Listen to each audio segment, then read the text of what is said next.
Pembongkaran puluhan kios pedagang di Pasar Satelit, Kecamatan Lubuk Linggau Utara 2 menuai keluhan dari sejumlah pedagang.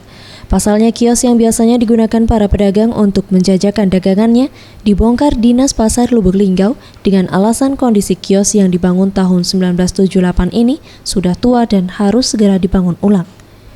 Namun pembongkaran tersebut membuat beberapa pedagang kebingungan karena Pemkot Lubuk Linggau tak menyediakan tempat pengganti. Sehingga para pedagang yang kiosnya terkena pembongkaran untuk sementara berdagang di badan jalan tepat di depan Pasar Bukit Sulap Lubuk Linggau.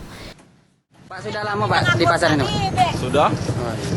Ini ada tempat pindah baru apa Pak? Solusinya depan nih sementara.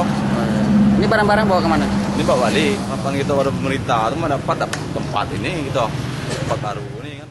Sementara itu, Kepala Dinas Pasar Kota Lubuk Linggau, Lan Bahar saat ditemui Jumat 31 Juli 2015 mengaku pembongkaran pasar ini memang sudah direncanakan karena akan dibangun ulang kios pasar yang baru, diperkirakan pembangunan akan rampung pada akhir tahun 2015 mendatang.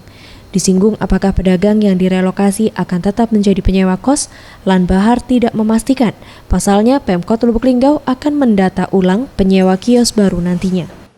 Sesuai dengan anggaran tersedia, Pasar ini akan direvitalisasi.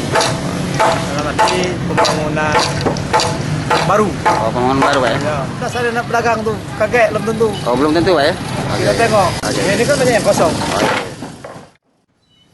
Ferry Setiawan, Sriwijaya TV.